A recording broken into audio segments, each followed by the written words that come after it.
All right, guys, what's up? Jay here, back with a quick video for you. Hope everybody's having a great day. Hope everybody out there is safe and healthy.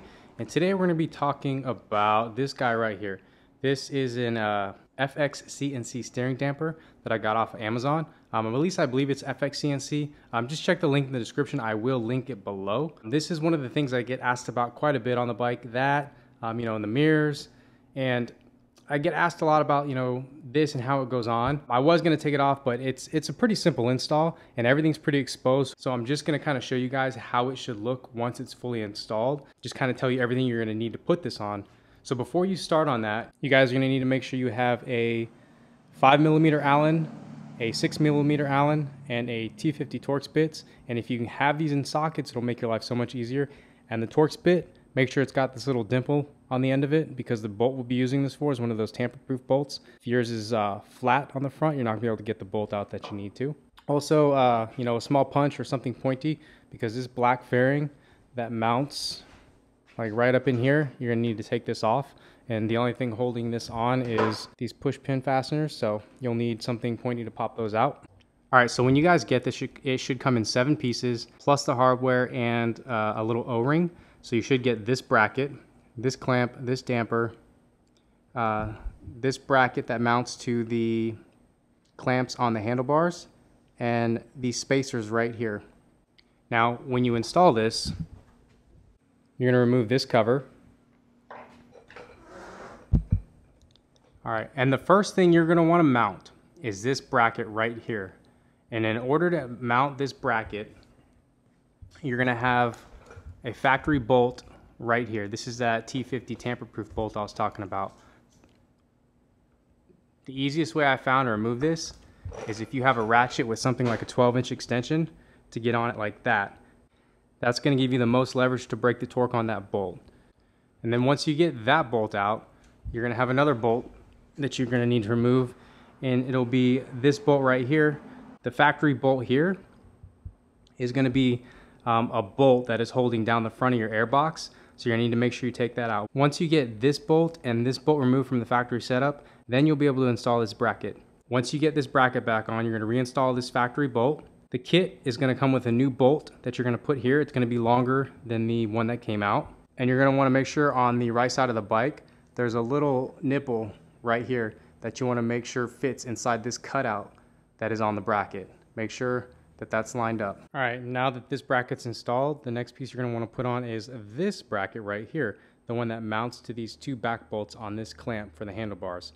You're not gonna be able to use the factory bolts, they're gonna be too short, so the kit will come with 2 new bolts. This is pretty straightforward. You're just gonna mount this here. There are 3 spacers that come with the kit, and the spacers, you're gonna use 2 of the spacers here. They're gonna go between this bracket and this part of the handlebar clamp, so that's a spacer.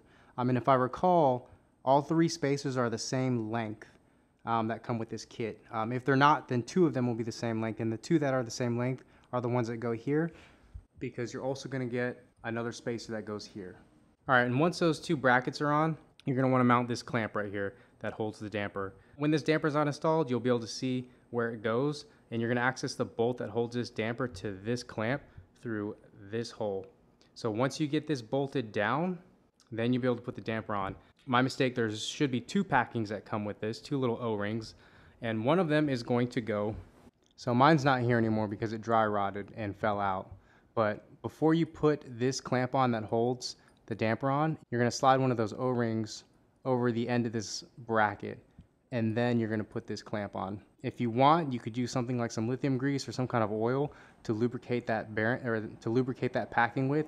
It'll help it last a little bit longer, but because it's open and exposed to the elements, it's eventually going to dry rot. And my guess is that packing's just kind of there to help keep dirt and debris from getting up into the bearing that's right here.